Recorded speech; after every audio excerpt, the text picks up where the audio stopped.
Yeah, we're We can start again. I don't actually know what date it is, but I know it's December 11th. So There you it's go. the Economic Development Subcommittee. There we go. We do have public comment was always taken at the beginning of our meeting. We are going to do introductions. So let's do introductions and then we'll get to our agenda. So we'll do that. Kate Collin, mayor of the best city in the world. We'll just go around the table. Karen Sterling, I'm the president and CEO of the Chamber of Commerce for the best city in the world. That's good. That's you. Josh Townsend with the chamber. Christina Lilovich, city manager of the best city in the world.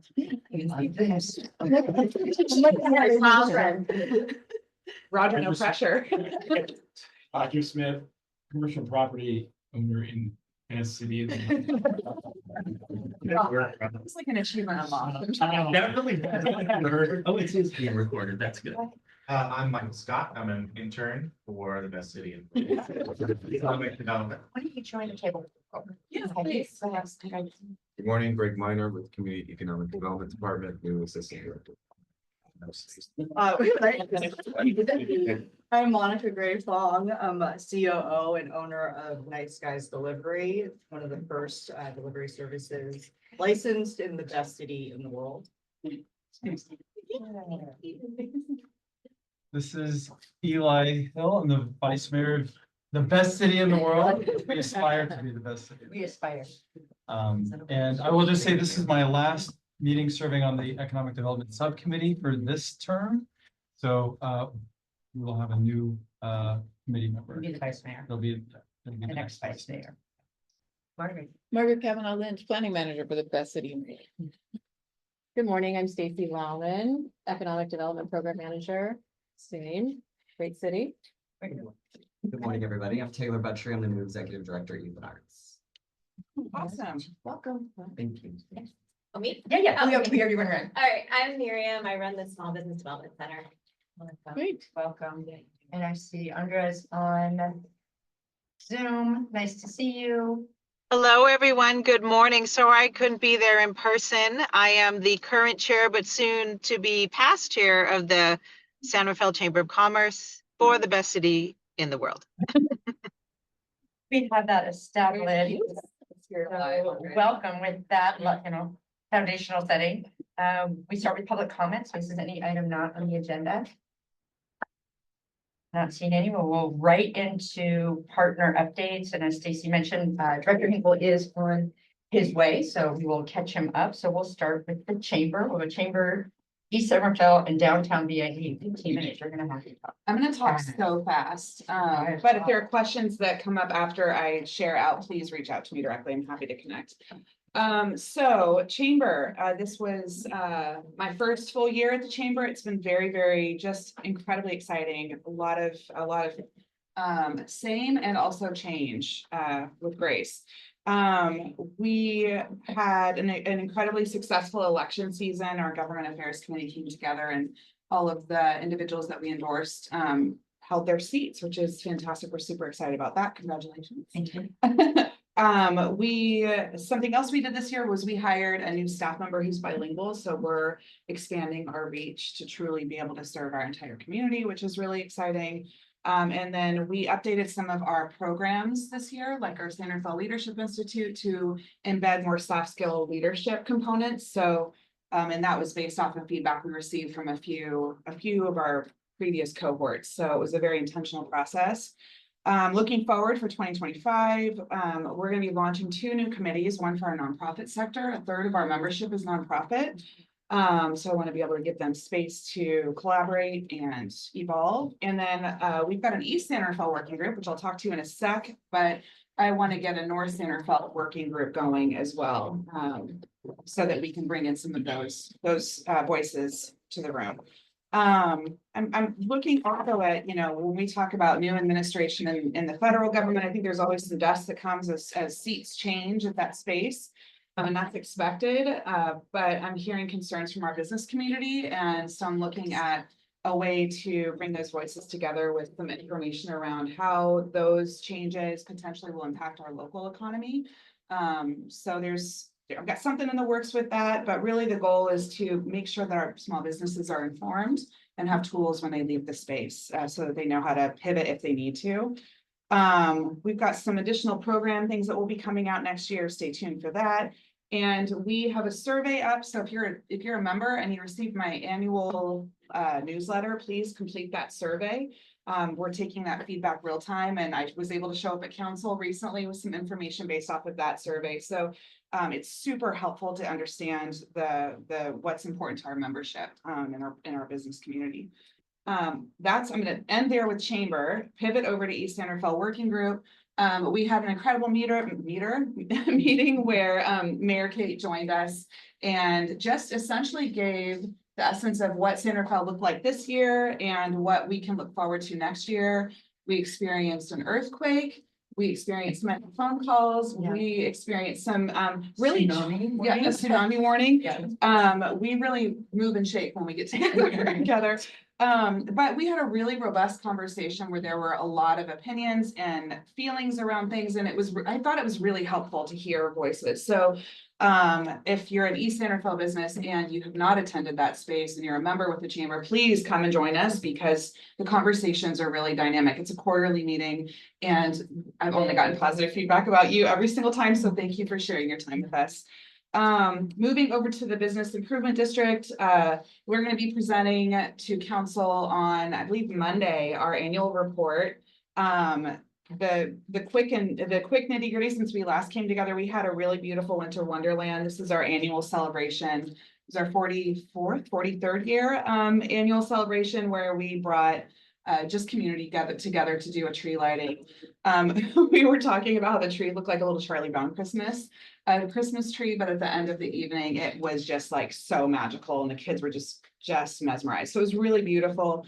Our elf hunt is still going, so if you see little kids walking around with elf cards, it's because they're going door to door. Business owners are really excited to have new faces in their storefronts, so that's really exciting.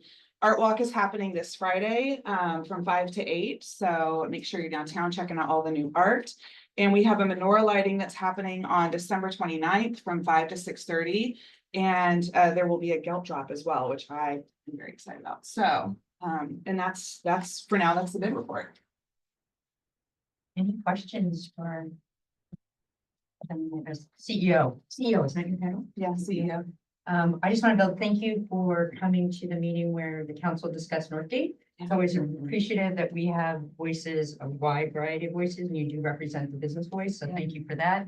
For those that haven't been watching all our meetings, it was passed unanimously after 3 years of work, 3 years plus. It wasn't a Costco. Thank God it was not Costco that was there. And then the other BIT that I want to bring up, the Civic Wave. If you haven't seen the art installation that's next to our pop-up library, it's called Civic Wave, and it has lights that shine through, kind of stained glass light. It is incredible. So those are the types of activation spaces, the way that we want to activate our downtown.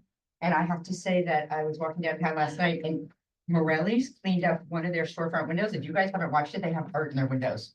I don't know about you, I've lived here for over 30 years. Art in Morelli windows, are you serious? So anyway, but that is the type of furnishing that we want to have on our downtown. So thank you. Stacy, a shout out for the wave, because I think Please. that was a huge lift for you, and you just put blood, sweat, and tears into that project, and it changed that space of our downtown. So huge shout out to you. Thank you. Yeah. Is there anything you want to say about that art piece? Because you were so involved. I'll just say it's by an artist, a nationally renowned artist called Raylene Gorham, and she does kind of that vinyl glass interpretation all over. She recently just did a really huge piece at India Basin for an opening of the public space that was there in San Francisco. So, and she's also completing a piece underneath the freeway in Sausalito with children's hands painted on the walls. So she's very active in Marin. She's a Sausalito resident, Marin resident, and so she's very active, nationally renowned. It's beautiful work. Thank you. Thank you for your blood, sweat, and tears. Yeah, and thanks to Artworks Downtown for working with her and finding her and suggesting that we collaborate. Thank you. If I could give some attribution, so Sarah Tipple is not in the room, but I want to give her a huge shout out. She is able to be one of those, a catalyst for BID, which, you know, has very limited dollars and is able to work really hard and smart to stretch every one of those dollars. The Winter Wonderland event is something that is very, requires a lot of planning and effort. And so I think I just want to make sure that, although she's not here, just give her attributions. Thank you. She's amazing. All right, not seeing any additional comments or compliments. We will move along and pass it to Director Hinkle to introduce the next one, cannabis business tax rate. Sure, actually, I'm gonna have, apologies for being late, okay, introductions. My name is Mike Hinkle. I'm the Community and Economic Development Director, and we have a little more fuller house this morning, so. Obviously, I think the cannabis, most of the representation of the cannabis businesses are here too. But I also want to make sure that we introduce Greg Miner. He probably already did his introductions, but I actually feel very lucky to have Greg in here in the space of cannabis. You know, he's actually, coming from the city of Oakland, he had the title, I've known him as the West Coast Cannabis Czar. So to have someone with that depth of understanding of the cannabis industry. No pressure. Yes, yeah. No, Greg, believe me, the type of programs and the robustness of Oakland, that's really recognized, really having that level of skill set and depth and that. I had some of that too, but really was from him. So I'll let him introduce this particular one or Stacy, however you guys want to actually work this through. Just as background, our ordinance adopted actually does, establishes the tax rates for our cannabis operators. There is a provision within our code to allow a 2-year reduction. So in this case, for non-storefront delivery, it's 4% is the standard rate. You can get a 2-year reduction. We actually approved that 2 years ago. It's going to set to expire at the end of this year. There was a request, and we had a convening with our cannabis teams earlier this year, and there was a request to say, hey, can we look at 0 or other forms, reducing this even more. We did analyze it, and we felt that the status quo of potentially continuing on the 2% was really the recommendation that staff would have. But obviously, this is really bringing it to this committee for their input on that. But Greg or Stacey, anything else you want to add after that? Thank you for the introduction. Yeah. I think you covered much of it. Damn it. Sorry. Understood. So we had, as like I said, we had a cannabis convening several months ago. It's some of the operators. Currently, there are 4 delivery operators in the city of San Rafael.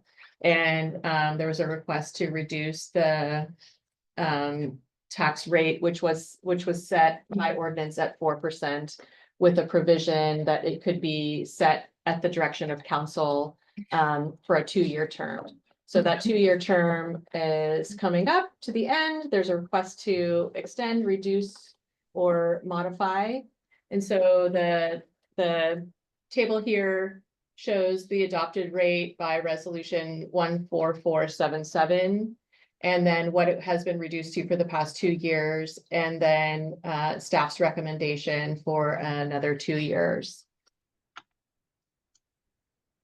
And I think it would take an action by the city council to make a change from this tax rate. So, we are requesting direction on how you'd like to proceed. And I know that some cannabis business operators are here today. If you'd like to, well, it's up to Mayor Kate, how you'd like to manage the conversation. Did you want to speak to the type of licenses at all? And that you're not recommending any changes? Am I that accurate? Sure, that's correct. Yeah. So delivery is our primary business type in San Rafael, and there are also distribution and manufacturing. We haven't received a request to change those rates at this time. Fantastic. Let's open up to questions, and then we'll hear from the folks that are here. Actually, when we start with, we'll hear from the folks that are here. And sorry, I don't know why you guys are sitting back there. Feel free to shove your seats up there. But if you'd like to say anything, just introduce yourself, say your piece. Hi, Noreen. Hi. Hi, everybody. I'm Noreen. I'm the CEO, co-founder of ONA. I'm also San Rafael's first licensee here with cannabis.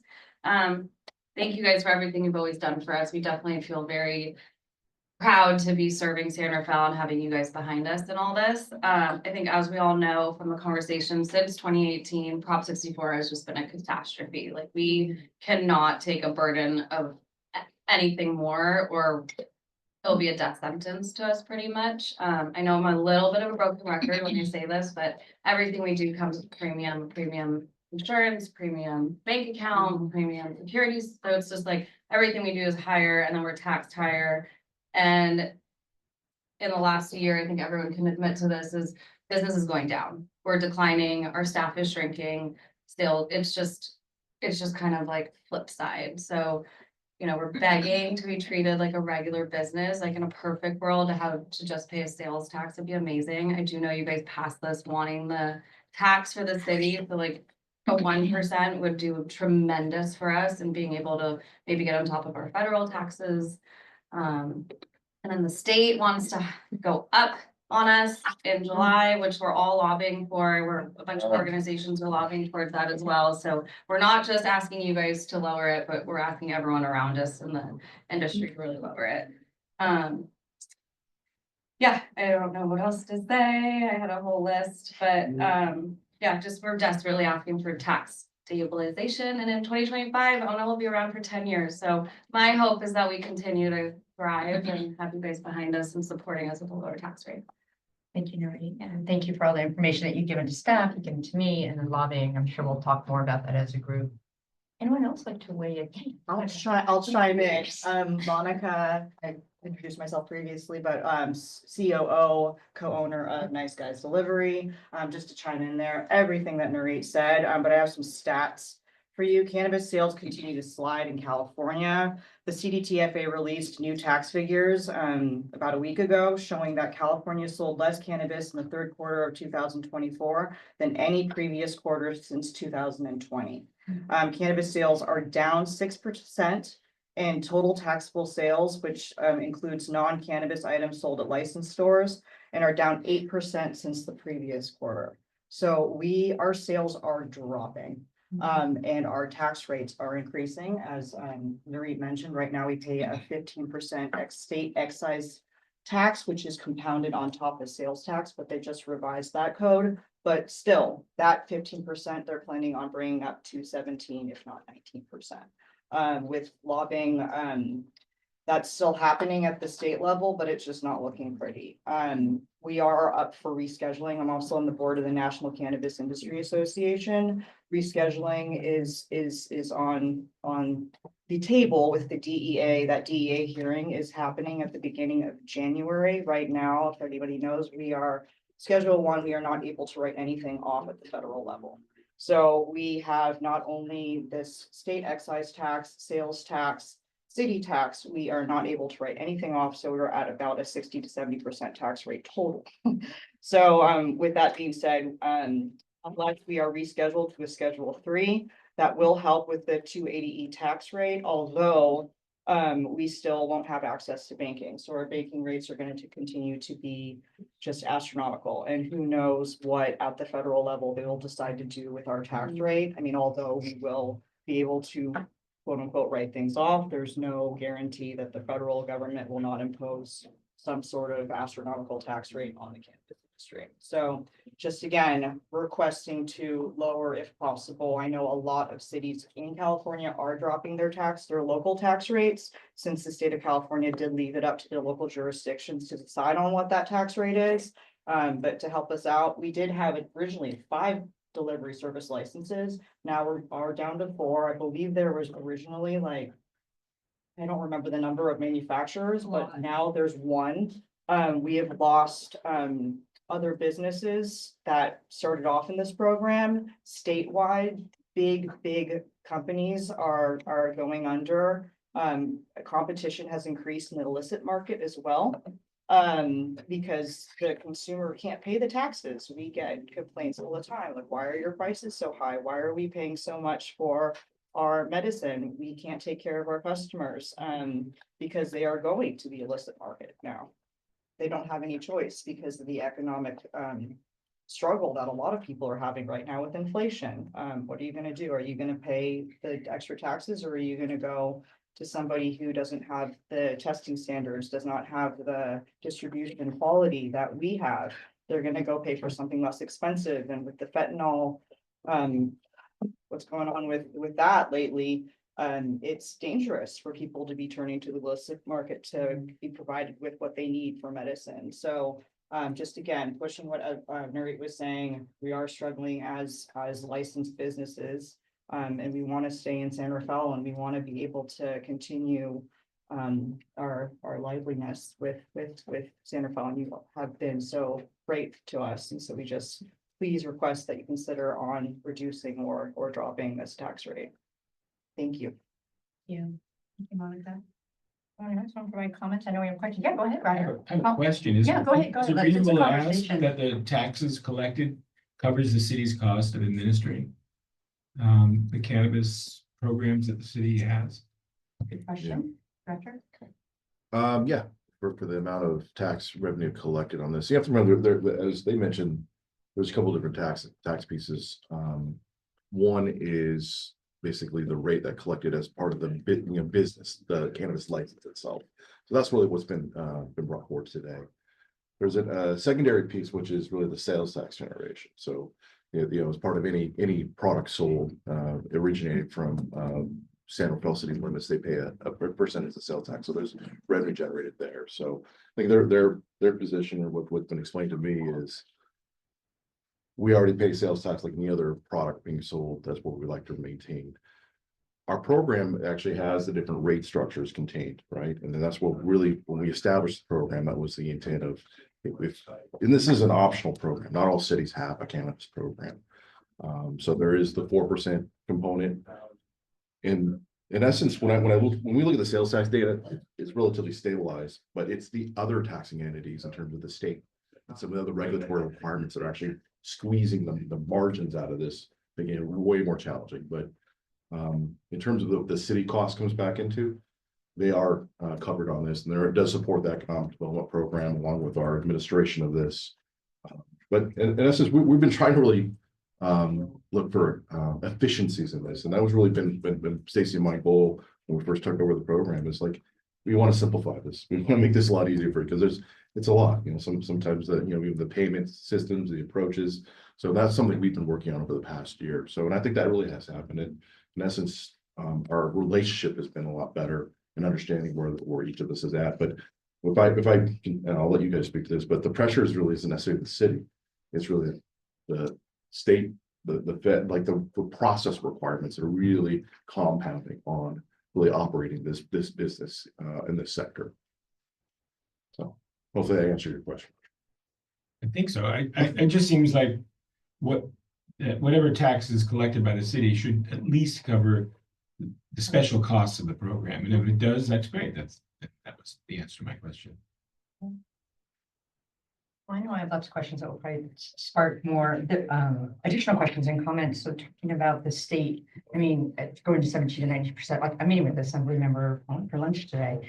So I'm curious if you could speak more to that, because what I hear is, and it really what Director Hinkle said, we're being asked to solve a problem not of our own making and at a scale that, and I get it, because we see each other, we know each other, right? So I understand why the pressure of advocacy is here.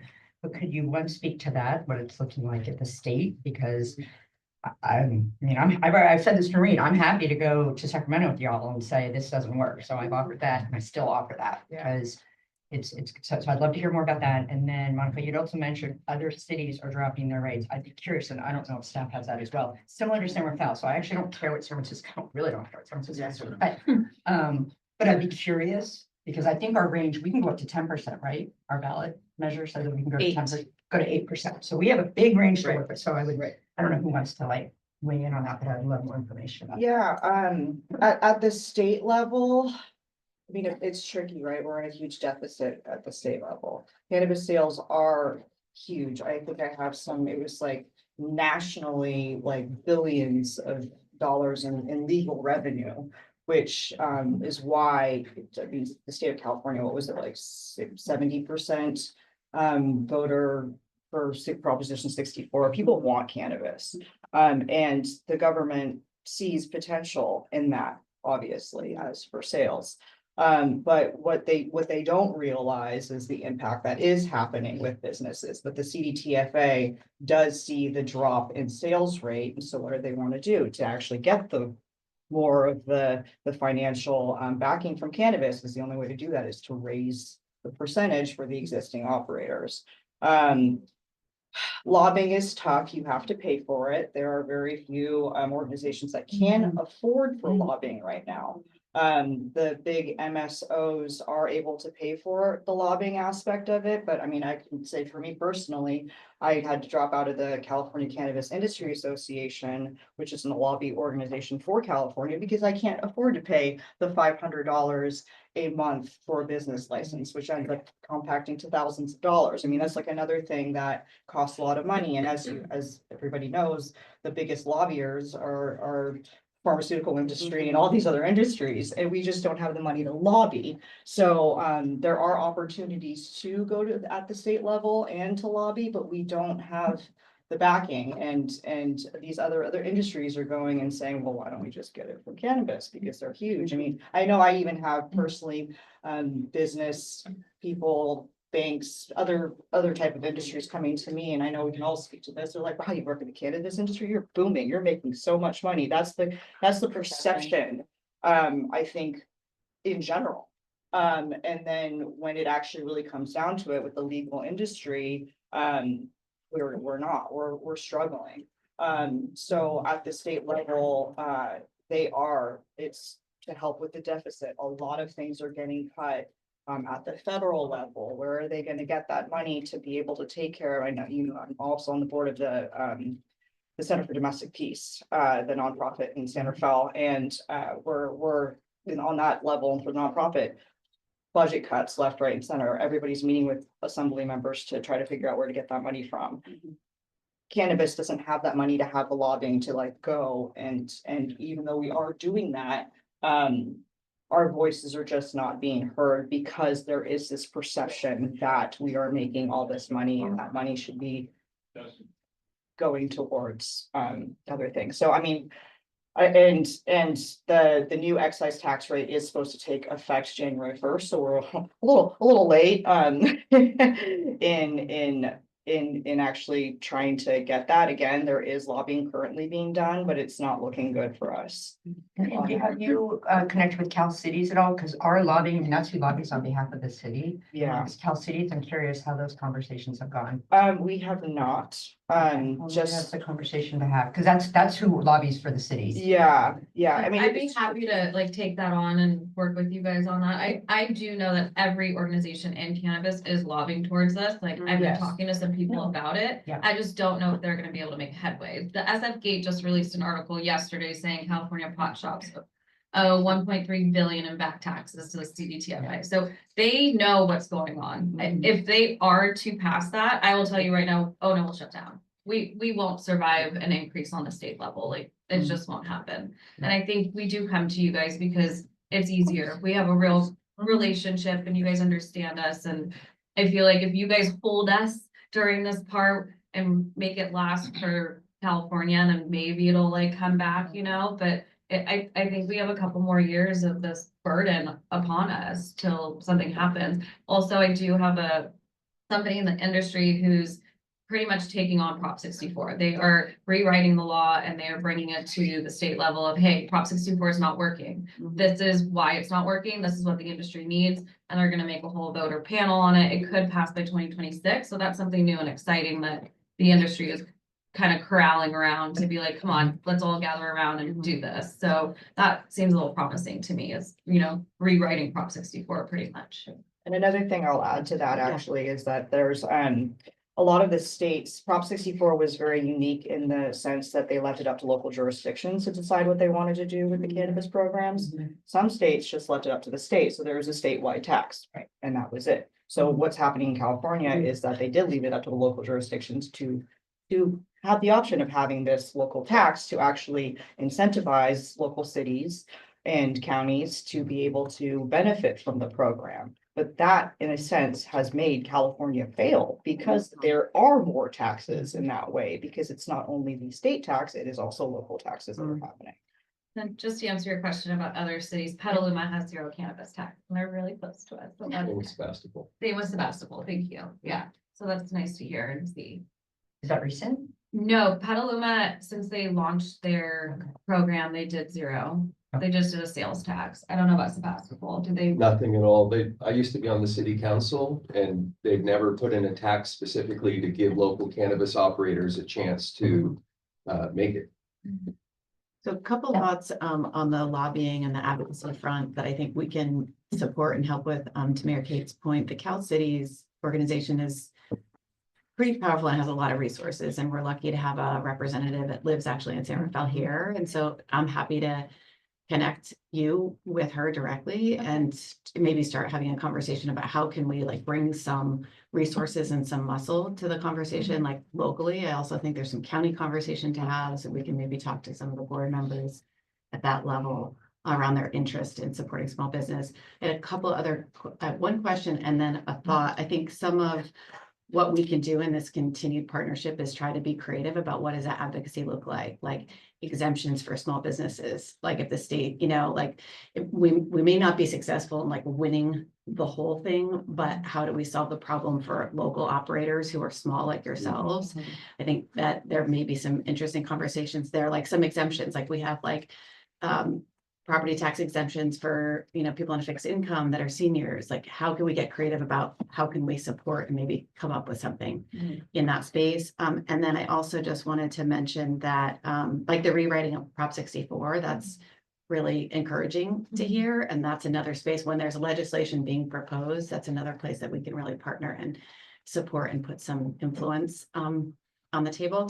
The last thing while I have the floor briefly, that I want to clarify for the room as we continue the conversation is that just as a matter of process and protocol, this is a subcommittee of mayor, vice mayor, which I know all of you know, but as it relates to kind of like process and next step, all 5 city council members would have to vote on a change. So this is a really great opportunity to hear from all of you, have a discussion, but I just want to clarify that, Mayor Kate and Vice Mayor are not, under the rules of government are not allowed to kind of make a decision in this moment. So I just wanted to clarify that from an expectation standpoint, that it's a really important feedback for us to consider as we move forward into January. Excellent. I'd love to hear from the business community, but first to that point, and I was asking about the range, because when you bring it to the council, I mean, we only speak for 2, there's 3 other people, and we don't have the conversation. For all I know, they want 5%. I can't imagine they would, I'm sure, be swayed by at least status quo. I am curious on the ballot measure, because you said there was no ballot measure in Sebastopol or Petaluma, but we did have a ballot measure, so I don't know what that commits the city to.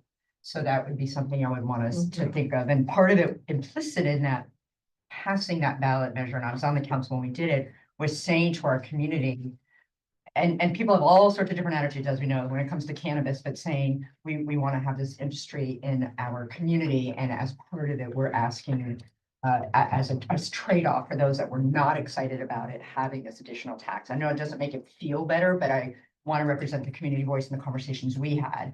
And, hats off, I guess, to Petaluma and Sebastopol that just rolled with it, and that wouldn't have worked here. So we really wanted to have that community-wide conversation, which we did through the ballot box. So let's see, what else? Yeah, go ahead, Vice Mayor. Other questions? Yeah, I have 3 questions. Please. With respect to the illicit industry, what are we hearing about what the state is doing around upstream for where growing is happening, where distribution is happening? My sense is that I'm not hearing that the needle is moving, that they're improving on eliminating sources of illicit cannabis. What do we know about the direction of that or commitments from the state?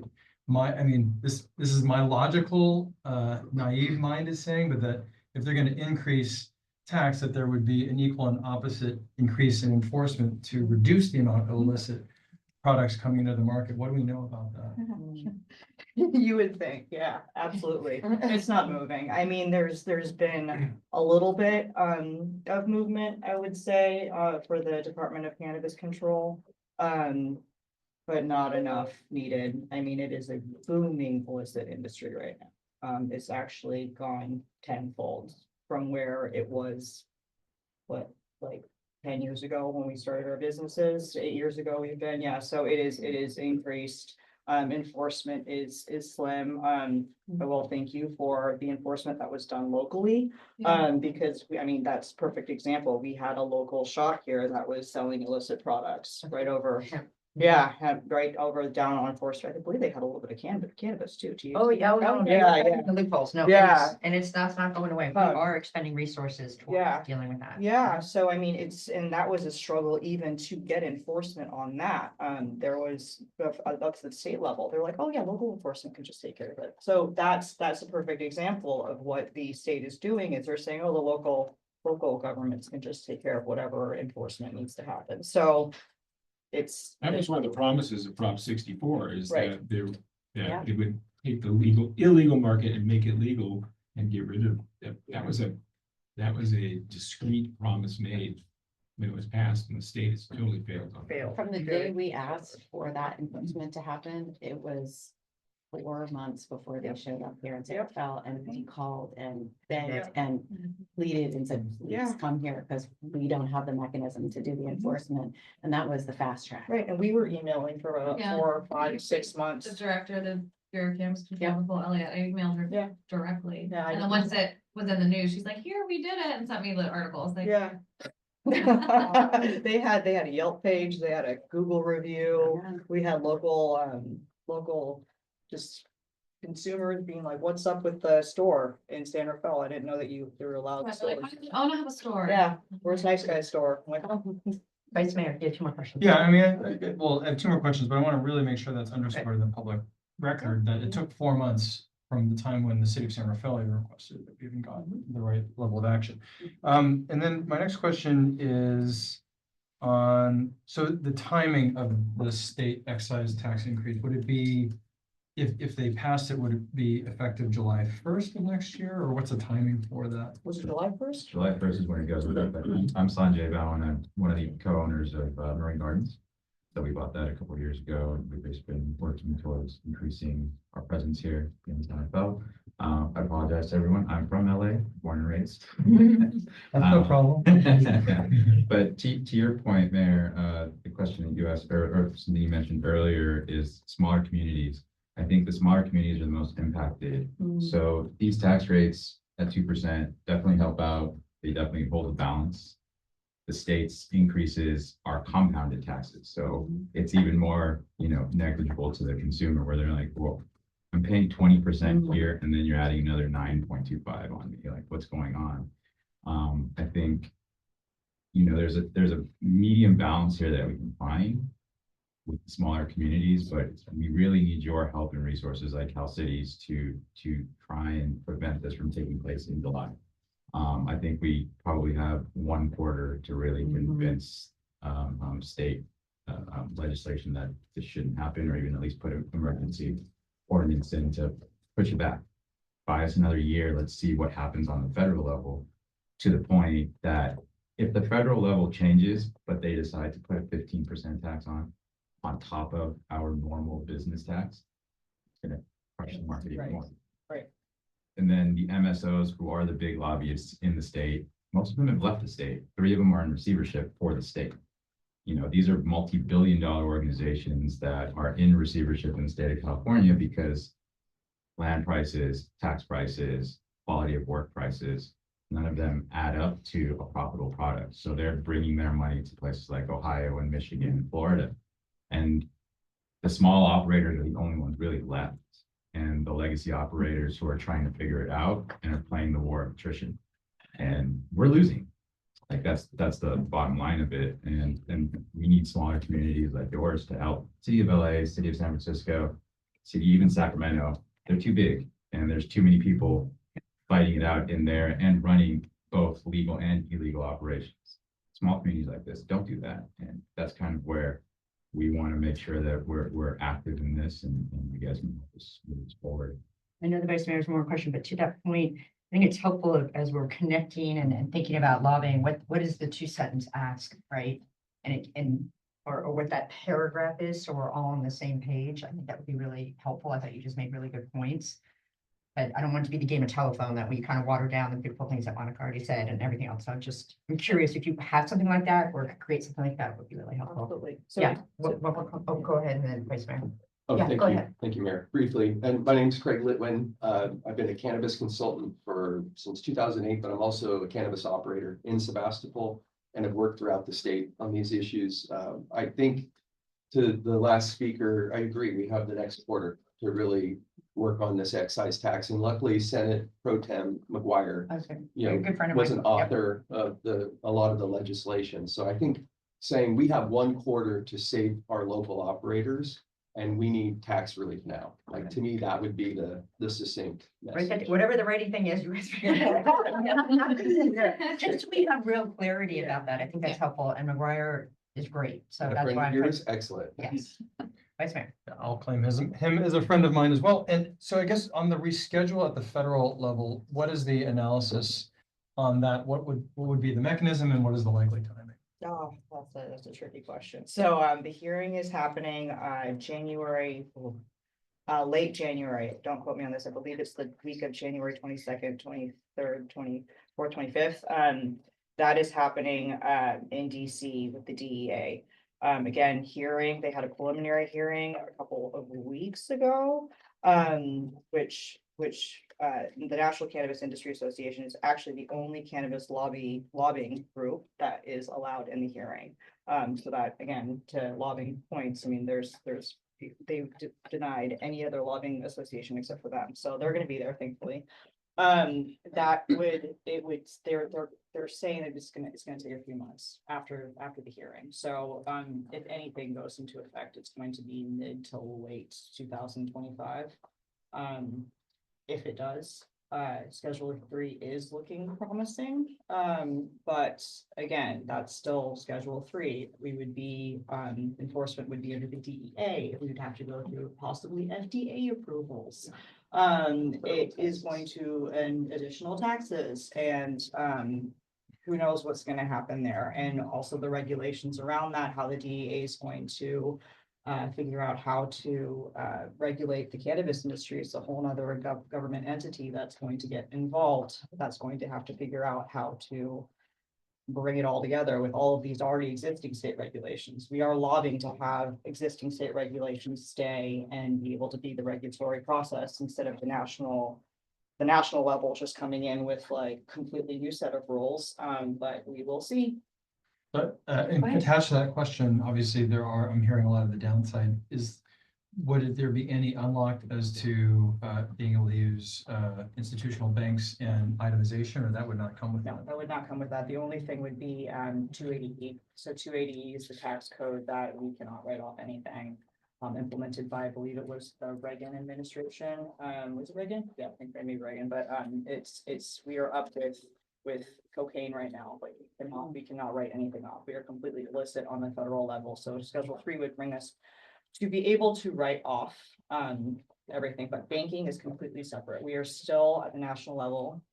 It has passed the House 11 times. It is the Safe Banking Act, which is now the Safer Banking Act, to allow cannabis to access banks. There are a lot of banks that are more accessible, but then to Marie's point, we pay a premium. We have to provide sales data. We have to provide, they are locked in, and we didn't even mention this, at the state level. The reason why CDTFA is able to track our sales taxes is because they are linked to Metric, which is the track and trace system that we have at the state level.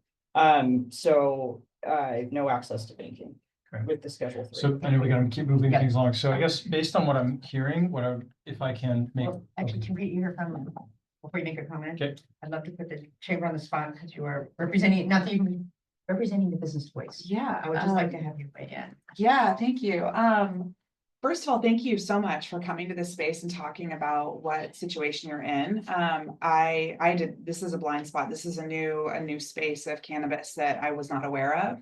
And like you mentioned, I think there's this idea of what your experience is, and you guys are rolling in dough and you're serving the community and you're doing all these great things.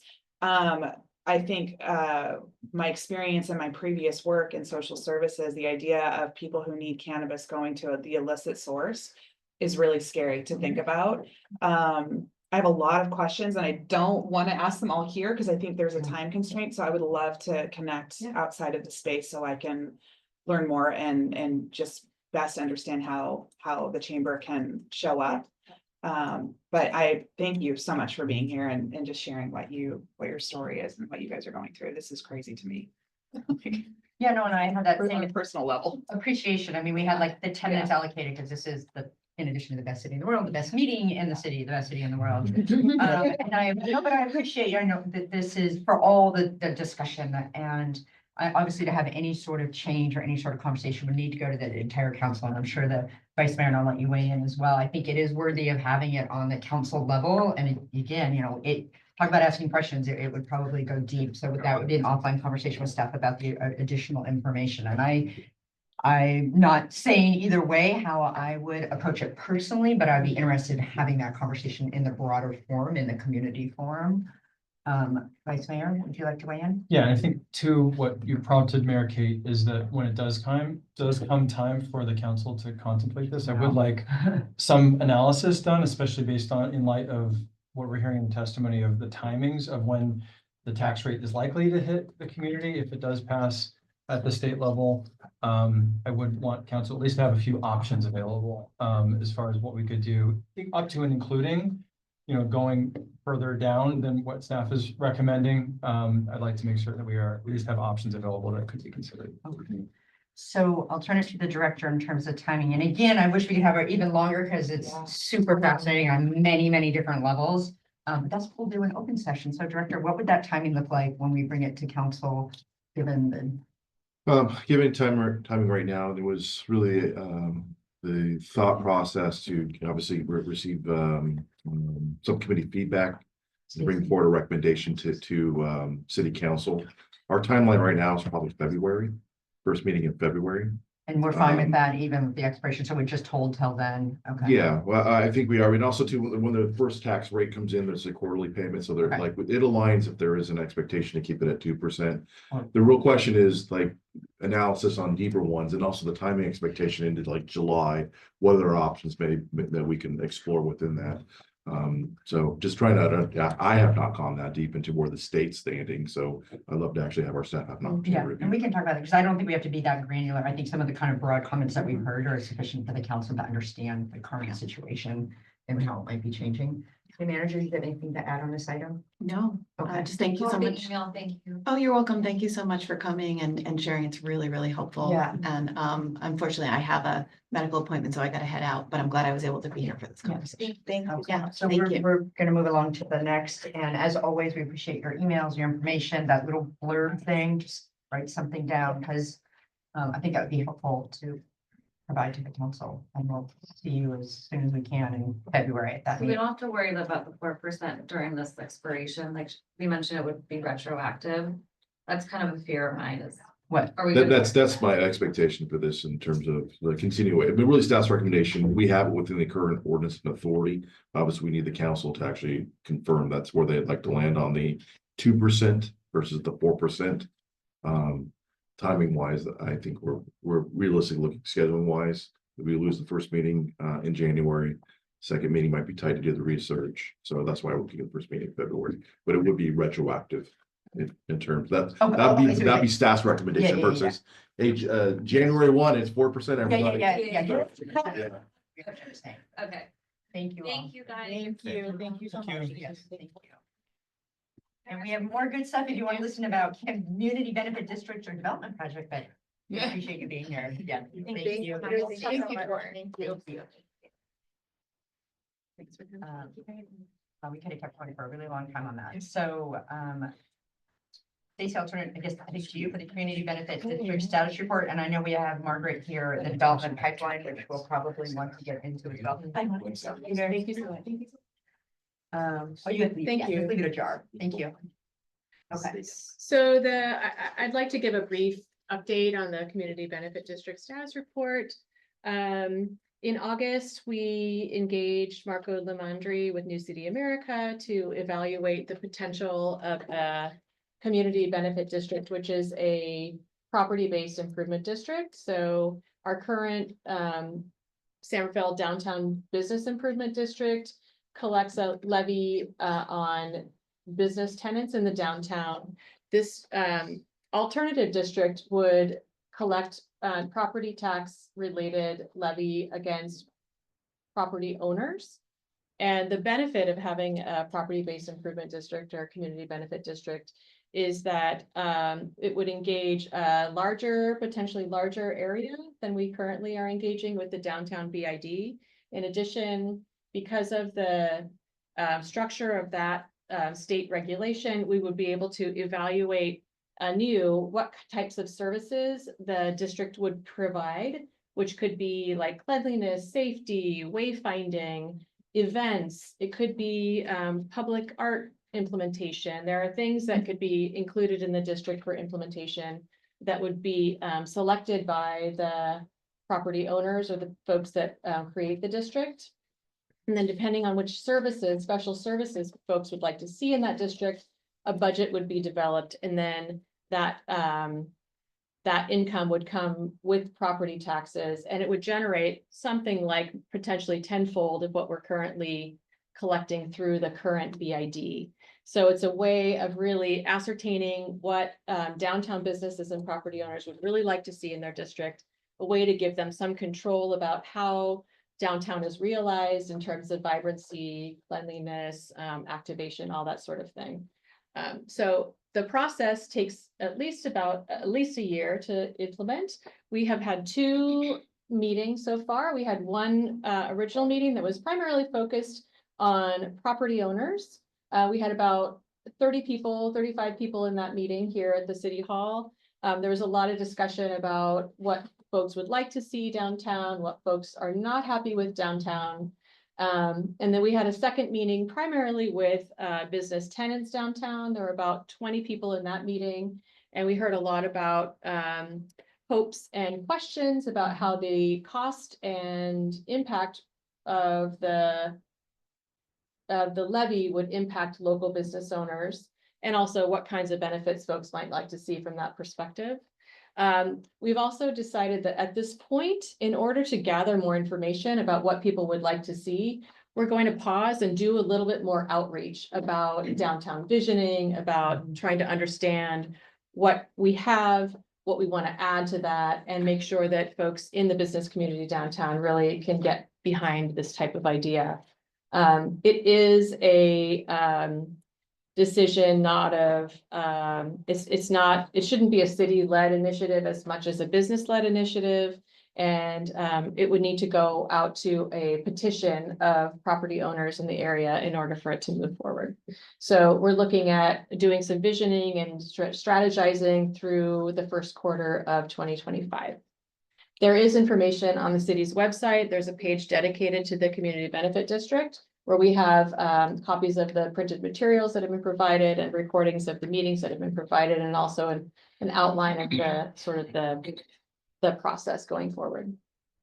Anything you'd like to add? Just that, from the initial feedback and when we're meeting with the property owners and business owners, we're still just kind of recognizing that we're like, what are we building towards? What is the ultimate vision of downtown? And, we went through the process of the downtown precise plan, but it was like a greater vision. Like it was a built out, like, so what are the interim steps, and trying to really focus on more tangible elements. And really it's some of the placemaking components to say, like, if this downtown was vibrant, it would, so really we wanted to take that opportunity to say, let's re-engage on this with the stakeholders and really get a better feel from what that is. Because that also informs kind of like the process. If we were going to go to a community-based improvement district, that's just one of many tools, right? And also leveraging other development activity that's part of this agenda later. There's a lot of different things that are changing, even when we did the precise plan. So it's really trying to recapture that and check in with everybody, say, are we on the right path? Is this the right approach? I also, timing wise, there was a desire to try to do the feasibility study. The window of time to actually do that was August. We didn't think we had enough to really we weren't really trying to drive this or prescribe what this is, because it really, a community benefit improvement district needs to be led by the property owners and business owners within this. So really trying to give a little more space to understand a little better, but also really recognize what is the combined vision as a city, as a partner, and so that was really kind of the thought based on the initial feedback we're getting. A question. Is it the business, the tenants' perception that any sort of, if we change to this, that any additional fees would get passed through the tenants? Because my naive belief was like, oh, the property owners are gonna benefit, but I think you and I had that conversation. Could you just speak to that? Because is that a fear? Is that a realistic fear? Because I know we're not the first city to do this. Sausalito just passed it out of the gate. Lucky them. But- That is a likely fact. Okay, okay. that's And fine. also, and it, you know, it depends on it, and the cost to businesses will really be determined about the depth of the service that people choose to, task the district with, and then also the relationship of the property owners and the tenants. But we've heard from property owners that they will be passing the cost on to their tenants through a triple net leases. I have some expertise in that. That's not Yeah, I accurate. agree. No, I mean, you can't, if you were add an additional tax to a property owner, some leases will allow them to pass that through. Most leases will Oh, not, really? Okay. but because of the kind of leases talking that about- you yeah, would yeah, expect downtown. to see in downtown San Rafael. But I have to say, I find this whole program a little odd. You're imposing a tax on property owners who would expect to have cleanliness, would expect to have safety, would expect to have all those things with their property tax dollars. I don't think the experience with the BID is very, I don't think that gives a lot of goodwill and feelings that this will actually help property owners. It just feels like a tax. Without it, so Yeah, I can go on, but I don't want to take the time Yeah, here. no, I but this is appreciate that comment, because I think you might have made something similar, you and I had talked about it, but I think it's interesting about that framing, this is really what I hear from staff, is like, we want to have more outreach, more framing, have more conversation. What you just described was actually an against argument for the Measure C, which was the Marine Wildfire Prevention Act. People said the same thing, or that it was all the wildlife vegetation. People were like, I already pay taxes, the firefighters should already be dealing with the vegetation up on our hills. The reality is it's set for this amount and we're going above and beyond. So it's not that we can't have clean streets, which I walk all the time. So does the vice mayor, and there's different perceptions on that. But I think that's part of the framing. You know, obviously Measure C passed, but it was very similar. So when you said that before, I thought the same thing, like, well, that was the exact argument against Measure C, but it actually, the reality is the current fees cannot do anything other than what's happening But until I get my ride along street, my sidewalk. I think the city has to do a Zamboni. better job of convincing property owners that the significant fee that's proposed, it's a lot of money, Also maybe will that actually result in specific services 100%. in a distinct change. And I don't 100%. I think you're gonna have a hard time proving that, because there hasn't been a good experience. And that's really the whole element related to this is really above baseline. There's Above base baseline. services. And everything that's basically taxed or put into a C bid or an assessment this level is above baseline. You cannot actually apply that, but Gracie's got some experience. Yeah, I apologize for being late. I'm Raisa Del Rosa. This is my 1-year anniversary of being the economic vitality coordinator for the city of, for the county of Marin. But I was previously with the city of Santa Rosa, and I did create 2 community benefit Oh, well, districts. here, have the floor. So let me just do clarification. This is not a tax. This is a self-assessment on a property. So number 1, right, it is done through the property. Property tax. owners will see it as a tax. That's correct. However, so it is a different thing than a P-bid because the process for participation is very different. The buy-in for it, or the opt-in for it is very different. The assessments are set based on, as Stacy said, what they want to accomplish in the district. And it, by law, it cannot replace the obligation of the city. So it is always above and beyond, and I think that's where the clarification of what services are. Yeah. We saw a lot of pushback when people thought that the city was simply looking to replace the general fund, right? It was just a replacement of general fund obligation to the downtown district. The other thing that you'll see as you're going through this during the discussion of how big or how small the district is, because you can have varying degrees of assessment on properties based on location. So, 4th Street might be see more benefit because they have more, pedestrian traffic than the other streets. There is a tendency, I have to say, on these things for land grabs to try to get more money into the assessment. That becomes a negotiation. So those are the things I think from a staff perspective, you start to look at saying, no, realistically, you can annex in things later, but realistically, you want to start with this thing. So that's number one. And the second thing, it's not a replacement to general fund obligations.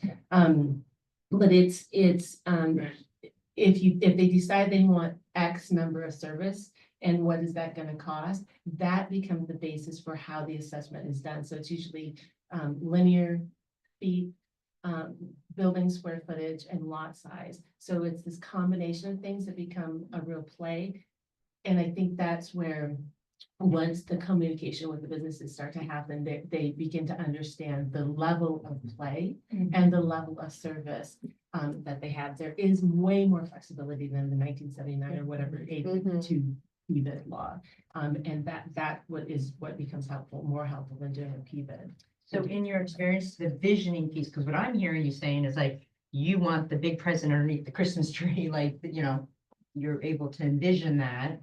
And then what are you willing to pay to have that thing, that additional? So there's a visioning piece. Is that what you found? Right. And so I think the conversations that I've had with Karen and Stacy about this, like in my experience up there, what the bulk of the funding that the largest district in Santa Rosa is the Downtown Community Benefit District.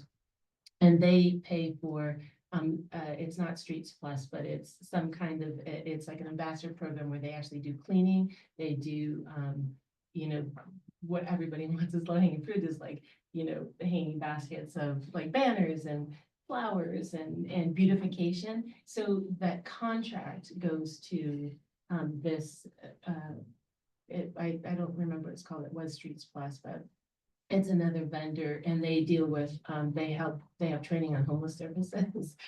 So they move people along, they coordinate with the police department, the no trespassing annually. So, you know, there's more weight to be able to say you can't actually, you know, lay down here, whatever. So they do anything like that, plus the cleaning, plus the, you know, whatever, but it's always above and beyond what the city's baseline is.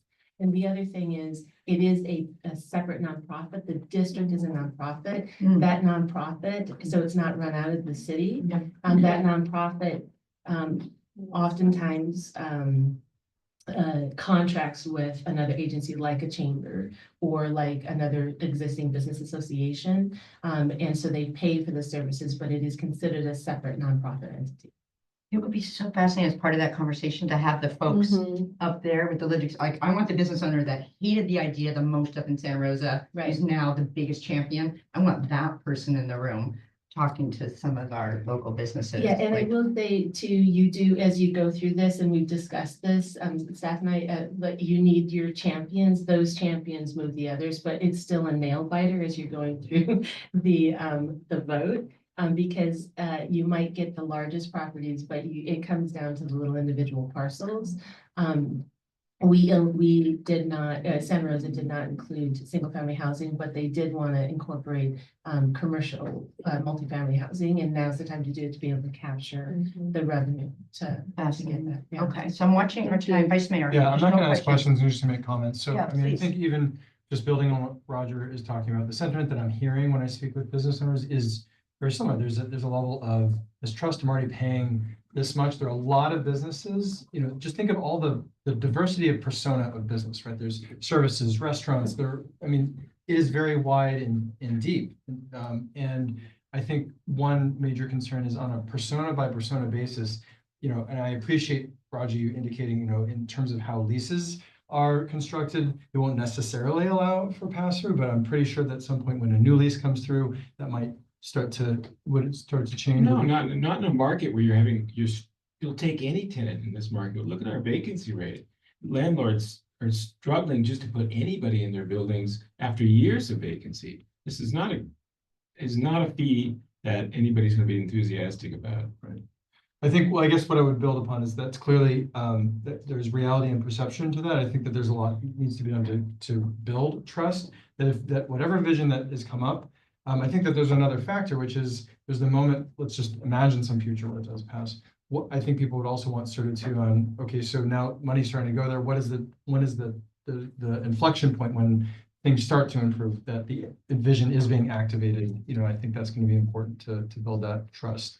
in terms of how it would work and the magnitude of what that assessment is for the property owners. So I think that there's still a lot to do, but I appreciate you being here to tell that story, because I do think that Santa Rosa feels, I'll just say, like a sister city in terms of size and magnitude of what we're trying to do.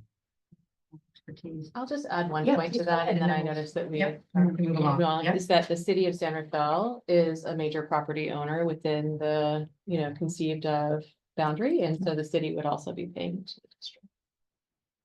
I would also like to finally suggest not spending a lot of time on the visioning portion. We visioned downtown San Rafael Later, whatever. I mean, so many times. It's really, we know what the major issues are that facing retailers, office holders, office tenants and property owners in San Rafael. It's just a matter of saying, okay, here's what we're gonna do to fix those 4 or 5 things. Okay, so Roger, along those lines, that's the thought, is also really trying to get at some of the placemaking elements. Because that's one thing that our plans, it covers certain pieces, but it does go into specificity, okay, like. Where is the center? What does this look like? How does it operate? How does it function? I do think those are some key pieces that we need to spend a little more time on. We can talk offline, but I don't think that really resonates with. Understood, so. well, it's a good segue though, talk about placemaking to Margaret, who's here. I think you're the one, given the development pipeline, there's a lot going on. And There's a lot going on. so we yes. wanted to. And I imagine bring it to Linda and I this will go back and forth a little bit on this, but yeah, let's just jump right in.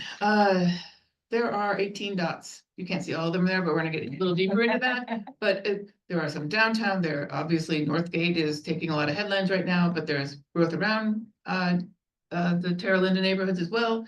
What we're gonna kind of just go over briefly today is the pre-development, the ones that are formally submitted. So pre-development means they told the city, they submitted a document, we're not affecting somebody doing land costs, right? But they've submitted something to be like, could you go through this project with us and tell us, how it works with the zoning and the public works department? And what do you think might be some new conditions of approval might be if we can move forward? It's a collaborative conversation that we love to invite development teams to, because everyone's smarter if they come in beforehand. There's also something called SB 330 pre-development projects. That's slightly different, but this is projects that are known to the city, publicly accessible documents, and anything I talk about today is also available on our major projects page, which is something that is available on our city's website. I'm gonna stand up just because I can't see everybody, and that's making me sad. Okay, so let's roll. Okay. I know, we're rolling. You're rolling. Yeah, 18 projects that are somewhere. So there's pre-development. I think you all know about that. There's these conversations, there's gleams in people's eyes. I was talking to a landowner and he was thinking about these have some money behind them. These have some traction behind them. I've been here a year too. There's lots of folks that have I've been here for a year. Me too. And one of the things I want to say is, while nothing is perfect, the general plan and the downtown precise plan are working. Because we have 18 projects circling to do something in our city. That's also more change than the city has ever seen. I mean, Northgate alone is a tremendous lift. So we can talk more about that, but I want to say, sometimes when you vision and sometimes when you make policy documents, you get 18 buildings coming towards you. So there's a purpose to set the goals, because you won't know when you get there if you don't know what there is. So let's roll a little bit further into this. I like that dashboard, by the way. That's great. Okay, there's things that I think under construction. Currently, there are backhoes moving, there's hammers moving, there's folks getting building inspections and working with the rest of our community and economic development team, which is really close and really works well together. So I've worked in lots of other cities. This is a wonderful city to work in and for. 800 Mission is known as Aegis living on, it's assisted living. You're seeing it, they're putting up some aluminum now. It's really taking shape. It's moving forward very quickly. 110 Loch Lomond, that's a default address for the 81 residential units that are they're just finishing up their construction right there. That's the houses. There's another development that we'll talk about later, but those are the houses that have been going in, single family attached, detached, gorgeous neighborhood in that location. Not housing, but important to see, other things in our city are moving as well. Wildcare, a beloved business in our community, is really moving forward with their facilities We've worked with them on some design issues. They're underway for building permits. We are very excited. That involves, like, speaking of placemaking, one of my favorite ways of placemaking is recognizing when you have a building that means something to people. There is a historic building on the Wild Care site. They're picking it up and moving it. So it's just, there's what can't you like about this project? So Wild Care is happening and it's part of the momentum we're feeling. Sorry.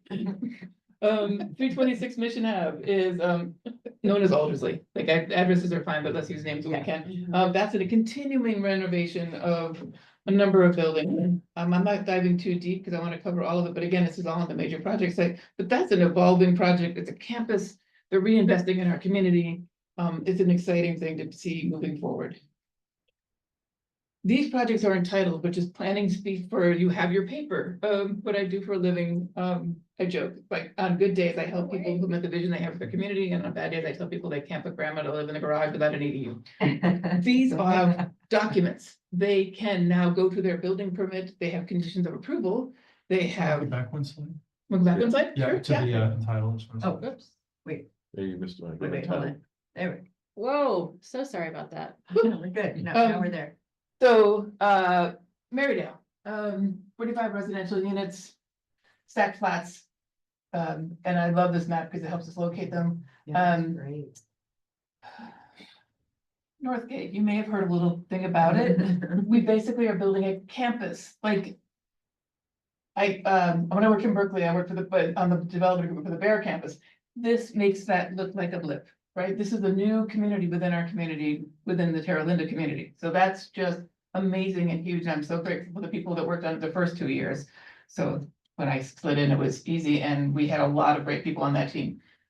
1515 4th Street, you've seen it twice, right? It came in a year ago as one type of project. We listened to the development community. They're like, that's not gonna pencil. We can't actually get that to work. We re-entitled it for 155 senior independent living units and 28 memory care. So another thing about what we do is we regulate, but we also collaborate. We try to do both. I hold development teams to their renderings. That's one of my favorite things. It's like the front of a TV dinner. Don't show me something cute, 50-year-old trees on it. Like, I need to know what you're giving our community when we hit the certificate of occupancy. But when they come back and be like, okay, I've got paper, but no one can live there because I can't build it. We are in an economy that shares development with San Francisco, with the rest of Marin, with the rest of the Bay Area. If it doesn't pencil, we sit down and listen and talk about what they'd like to bring forward. And then we look at our downtown precise plan in this case, and we were able to bring that forward for a re-entitlement. Same story with 703 3rd Street. This project is continuing. So they were entitled. There was a discussion about purchasing it for the different development team. We are working with them to extend their entitlements. We're also working with them to look at their conditions of approval to make sure that we're getting all of the benefits that we can in 2024. So this project's actually, I think, a 2022 entitlement originally. So we are making sure that if something's changed, if the frontage improvements has changed since this was originally entitled, we're bringing that up to date. Again, it's always a balancing act here to do the best for the community and bring more housing of all types, bring more vibrancy of all types into our city. So that's the push-pull all the time. Sorry, Margaret, for 703 3rd, and that's exactly one of the items we're looking at, because it's directly adjacent to the transit center. This goes. Yes, Okay. Seagate. So Yeah. it's interesting on that one because at the time it 2020. was entitled, we didn't know what that would look like, but Right. we made a lot of progress since then about the roadway improvements off of Tamalpais. And so all those are getting incorporated back into those frontage improvements. So for there's consistency. So, but that's one of the pieces that we're evaluating as part of that project. And then finally, another project that I believe is coming back to life and coming from entitlement is 50 Marydale Road, which is another 120. So I'm not adding these up, but you can see we're growing our community and we're offering people options within our community to live in different places and different stages of their life. Just a quick question on affordability of these projects. We don't have to talk about Northgate. We talked about that publicly. But for the Marydale, both Marydale projects and Third, what is the affordability, can we assume is 10%, or is that, are they? So that is, we hold them to the state, our city regulation of 10%, because most of these are also density bonus projects. So there might be something going on where we're doing very low instead, and that changes the calculation, but no one is immune or removed from an affordability component.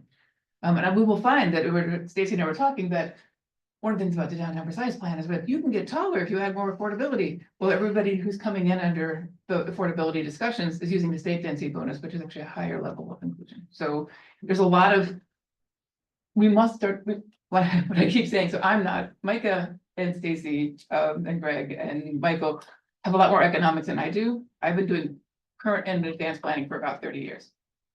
My whole thought is, I don't know what penciling looks like, but we must be starting to pencil, because all of a sudden I have 18 projects circling our city, like.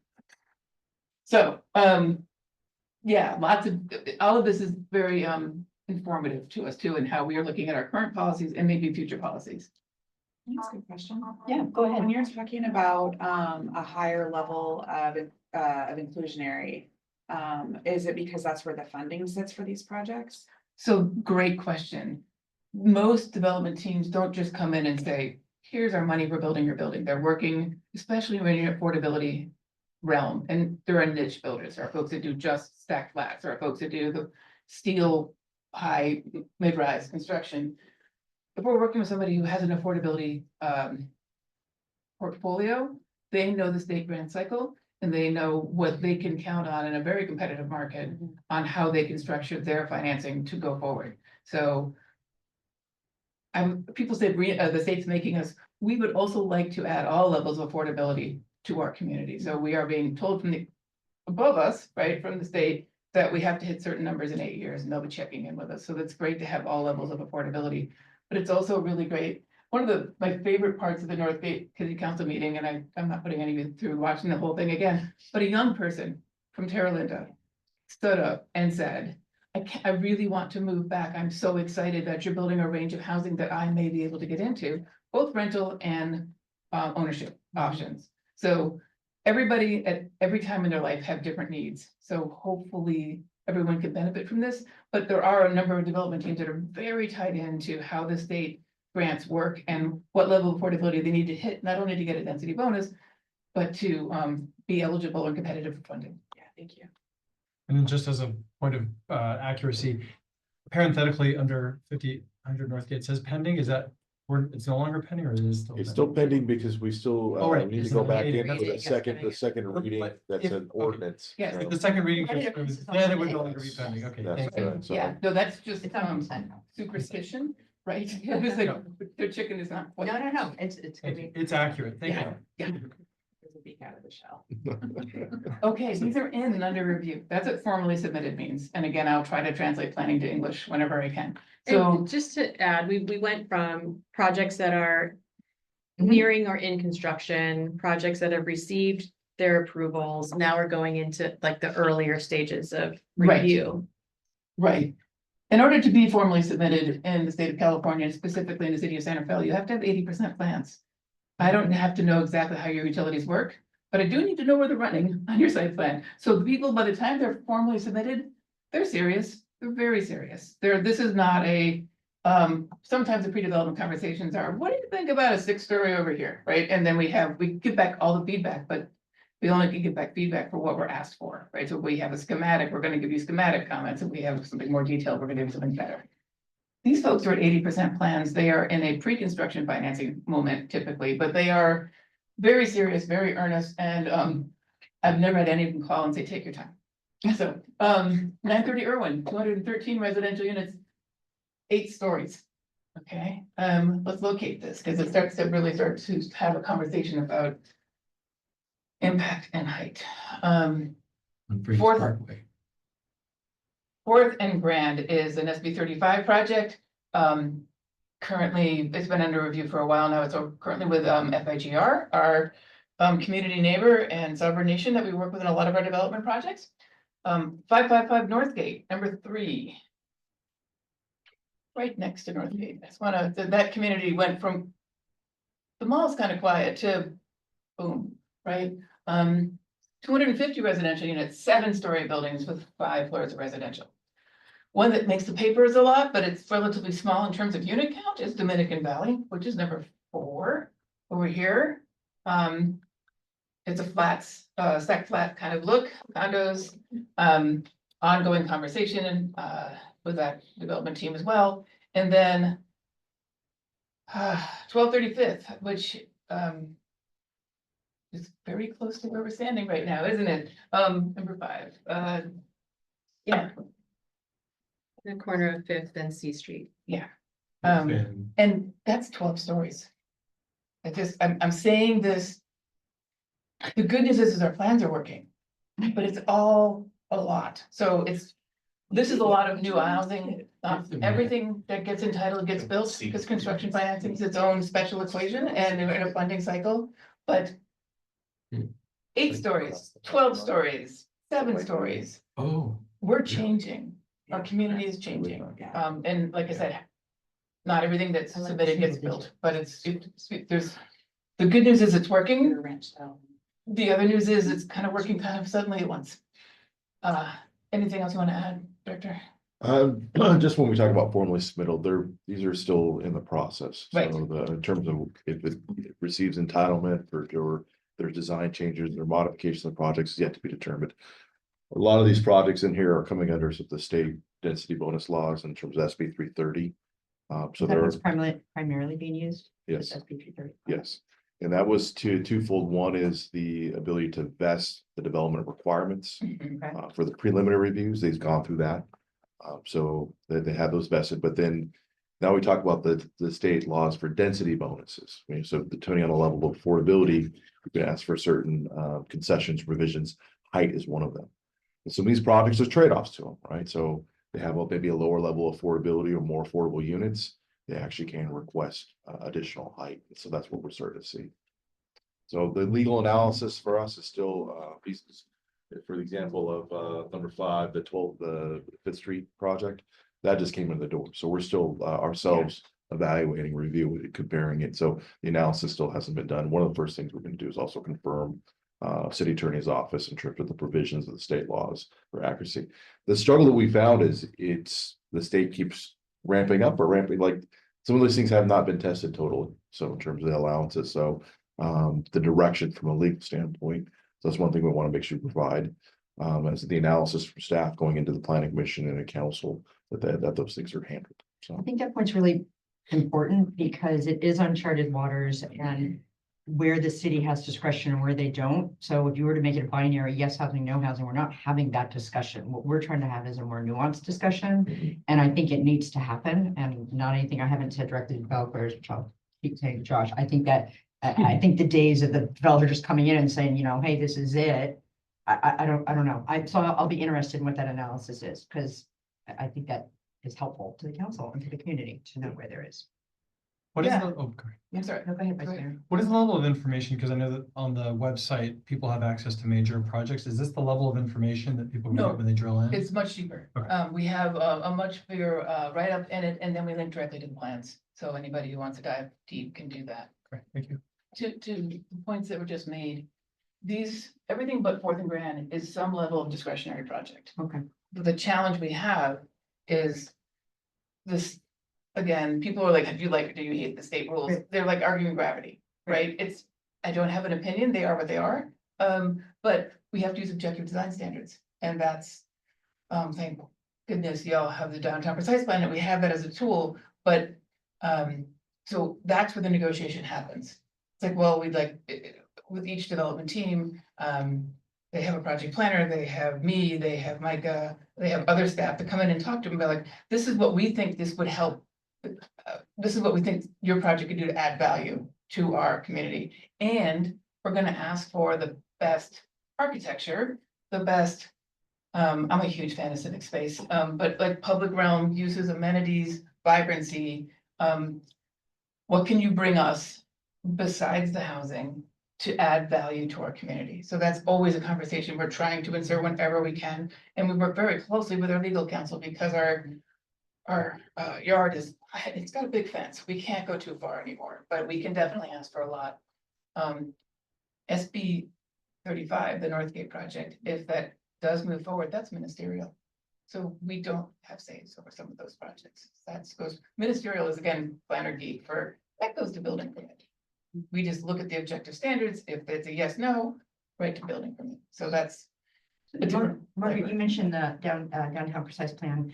How, can you answer, this might not be an answerable question. Can you speak to how our form-based code, which was a really big deal? I was on the council when we passed that. It was a really big deal, how the form-based code affects this, or is it kind of apples and oranges and it really doesn't? Because I'm wondering if we open the door, the aperture may be wider than we meant to by having a form-based code. There's so many things that go into a building, coming up into a city. Yeah. The biggest question is always the economy, Okay. right? So we never control that.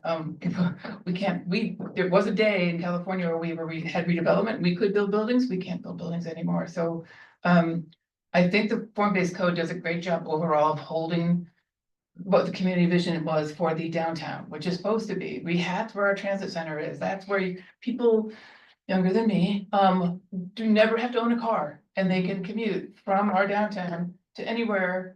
Well, honestly, they can get to either airport now too, right? So they can commute, you can live here and be without a car, if that's what you choose. And that sounds a little bit crazy to me, but my sons are doing it, and they're adults. So there's a generational thing going on that people can select how they want to spend their money, which is good.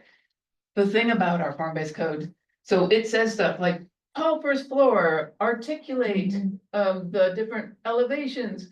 When we said this height, the state said, unless of course they give us more affordable housing, and then they can have that height. So there's this trade that it's very hard to get it right, because as anyone knows, talking to lots of folks about this, every year, every January and then every July, the state of California passes close to 20 new laws regarding housing. So it's almost impossible to adopt a document that can see all the things coming that impacts our growth.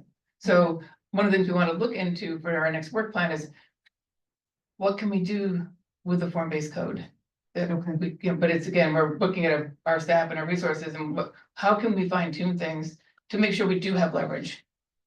So if we said, for example, this project, I need to have a civic core area outside public realm, open space, and they're doing a density bonus project, they can be like, that's great, I saw that in your form-based code, but I'm requesting that as a concession, I'm not doing it.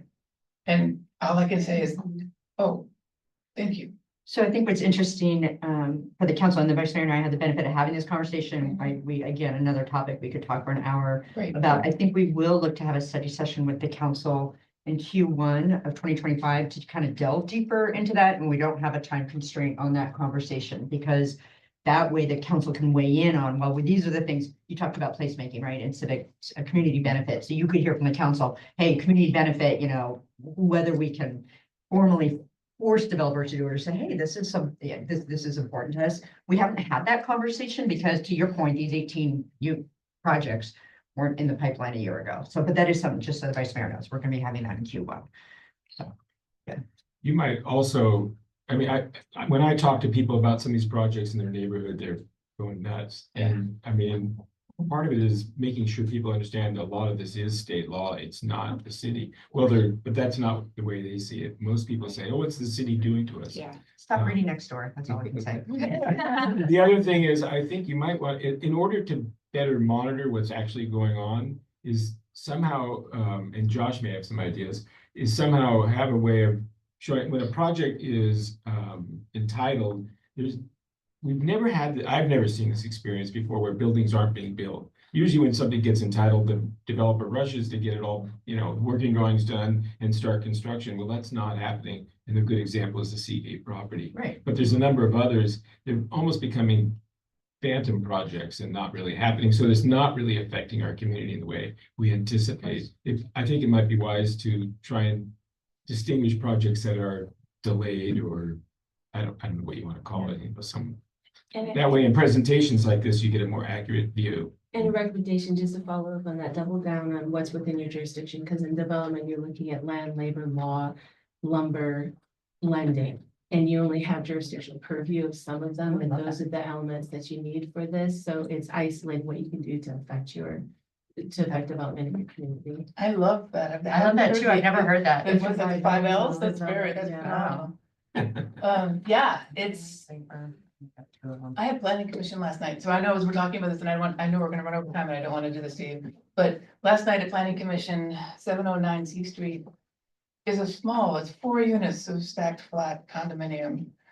So they're approved to get their map done, so they'll be in for building permits as soon as their appeal period is over for that project. And an industrial user over on the border block of Irwin is reinvesting in their landscape company site. They're making a new building, they're raising it out of the floodplain because they're over on Irwin. But it's easy enough, and we're doing major projects today, but there's something else happening in our city where the smaller property owners and the existing businesses are investing back in real financial ways to our city. So I want to give a shout out to the two folks came last night and were approved unanimously by your planning commission. So, Yeah, so, yep, I know we're at time, so if you have to leave, we will. Yeah. Thank you for being here, but, keep going, Margaret. Do you want, Do you have to go? do you want to continue? What would you like to do? No, I would like to hear this, Okay. actually. I have a few more minutes. okay, so real quickly, and again, this is all on our major projects page. As fast as we get them assigned to a project planner, the first thing they're supposed to do is get it on our project page. Because we want to be transparent when people have the time and energy to read it, right? So 4040 Civic Center is, okay, No, Down. oh, sorry, Wait, Terry Linda. here, right, so this, existing office building, Sure. right? Very, very, very prominent on our hillsides as you're driving north. Mhm. Major redevelopment conversation going on there. 111 rental units. I won't read these to you, but big project. No one's going to miss it. It's going to be like right there in front of folks. And blessedly, not that many residential neighbors. So sometimes when the building is next door, you feel it differently, but they will see this one. 25 Black Loman is. Sorry, on that first one, is phase one a net new building and phase two is just conversion?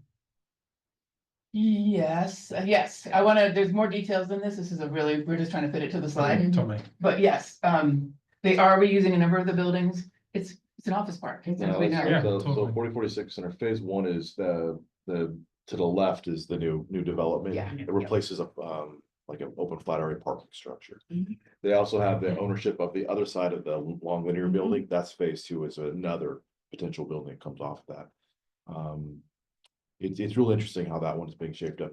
But I will say, like property wise, probably one of the more phenomenal locations in Sanderfeld. Wide open views, basically in Mount Tam, and then but then not a lot of neighbor impact, interesting Yeah, it's enough, wonderful. because it's on the hill. But that's a direct reflection of the change. When we change our general plan to allow high density residential on office development, that's where this one came differently. 25 Loch Lomond Drive is actually a different, so Loch Lomond's a planned development or PD, we have a lot of those. This is the one that's, it was a mixed use building in the original, so there's a residential component, there's Andy's Market, which is beloved in our community, and then there was a space that had a, kind of a mixed use building that was part of the planned development. They're coming back in as a state density bonus project, with 14 residential units. So again, we're working with the development team to understand our role, the state's role, and how that affects the planned development, but that's coming forward. I will say. Yeah, so that's the final phase of Loch Lomond, so that's Yeah. a parking lot out in You can front. talk about it. And it's a fine looking Thank you for building. all that you've been doing with that. Yeah. Andy has a lot of drive and has a lot of vision, so thank you for working with him on that. Yeah, it's a lot of energy. He from has him. needs as well. It's not even caffeine either. He's just that way. Yeah. 700 Irwin Street. 16 stories. This again, pre-development. There's money. This is not 80% plans. This is, but we've had a couple meetings with these folks. They seem quite sincere. That's the beginning of a conversation, right? Very big building. Yeah, 300 Smith Ranch Road. This is, again, not one of our residential ones, but the Las Colinas Valley Sanitary District is doing this really cool multi-use building. It's gonna be part school classroom, part office space. Again, just another community partner reinvesting in their campus. So we're always excited to see them come forward. We've had a lot of conversations with them, and now it's a formal pre-development project. And then, the city's favorite, because it's ours, 519 4th Street. Okay, they're all our favorites, I'll be honest. It's not on this dashboard. It's a city-owned property, and I think Stacy's my most knowledgeable person here on it, but it's also another downtown project that we're in conversation. We did an RFP, we selected a development team. The council voted on that to do the RFP, if you remember. So, yeah. Yeah. About that. Okay. It's not one of the 18 because it's not actually in yet, but it is Okay. That's it. Okay. Collaborate. Okay, So go two ahead. questions. So what I didn't see, because we entitled it, I think several years ago, was Los Gamos. Did that just completely die? No, it's still an active entitled project. I have been talking to Chris Hart, who's the owner developer of that, Los Gamos. Kind of to the point about like entitled projects that are kind of delayed. The construction typology and the cost for that type of building construction through the roof. So in essence, evaluating if there's a market recovery or different interest rate pieces, but then I've also taken inquiries about other developers re-envisioning that site or coming back in for different entitlements, but it's still technically entitled, but one of those questions, Mark, we may have missed the window for that. So there might be, what's the next evolution of this project? So I think that's all of the news, and I'm gonna sit back down. Thank you so much for your time on this, and again, if you have any questions, Margaret Cavanaugh Lynch, but planning manager on the website, you can just click my email because it's this long. And we can talk about what's going on, and I can give you details that I couldn't do in this time. Maybe your service. Where's the rebel baby? Yeah, you're getting your shit. No, that was amazing, amazing. You and I had a great discussion yesterday too as well, so very exciting. I know we're totally over time, but we want to highlight just, you know, the amount of auto dealerships, Oh, yeah, go back facility with this. upgrades. I mean, active, you know, basically over $12 million and basically just faceless, but it's really significant. It can really change the face of us and the visibility of our community on those dealerships. So they are our top industry in terms of sales tax generation. So just recognizing that, not just for the city, but the county too. So, but Lexus, BMW, and then the Price dealerships bringing in new, different electric car. There's a newer Oneos. We're kind of a pretty luxury brand. One of the few cities actually got that brand in terms of the dealership. So you guys are bucking the state in your sales tax for luxury vehicles. Most are going down. So San Francisco. We have monsters. City. Yeah, so, but it's just a reflection kind of where we're at, and then also some of our dealerships, and they knew it too, they're getting tired on their brand image, so they really needed to upgrade, but we take continuously inquiries on really our auto teams, and we do work really closely with them. So on this, I just was putting a bug in Karen's ear. So you and I went and met with some of the dealerships, and it would be great if the three of us went and met like Q1 of 25, because what I found in those conversations, yes, it was about the reinvestment. Yes, it was like hearing their plans and going, yay, but they actually put some ideas, which I'm not gonna get into now, into my head that I was like, oh, much beyond the dealership itself, but other land use decisions we might want to be seen in that area. Yeah. So that was really, really interesting to me. I hadn't really thought about it in the network standpoint. Anyway, but that was, yeah, really great. So in terms of when we talk about like the overall approach, the council's, you know, adopted plans, general plan, economic development street plan, they're all coming into fruition in terms of a major investment and development. So those activities are moving forward. Exciting, but challenging. And it is really that change to the next chapter of what Santa Fe is going to be. So that's why I'm all happy to work with you all to really kind of set that pace and approach. So pretty much it. Yeah, just in case you guys didn't have enough work, there's a few more items. Well, to your point, what can we do in a precise plan is we're looking, one Yeah, I of see our that. things is the objective design standards, and that's a citywide conversation. But so, right, there's a few advanced planning things that are going on that everything's informing, every project's informing these different policies. So we'll be happily employed here. Well, I think what the council will be interested in is we put all those policies, we're putting into place, things are starting to happen. So it's okay, what is happening in regards to those policies, and do we want to change or modify any of them? That's what the study session will help to inform, because we do need to have that conversation. It's not like, oh, we're done. We actually are seeing some things we really love. And for me, some things that are, I got to get my mind around this. So that's, I think will be really important. I think it's fantastic. It's exciting.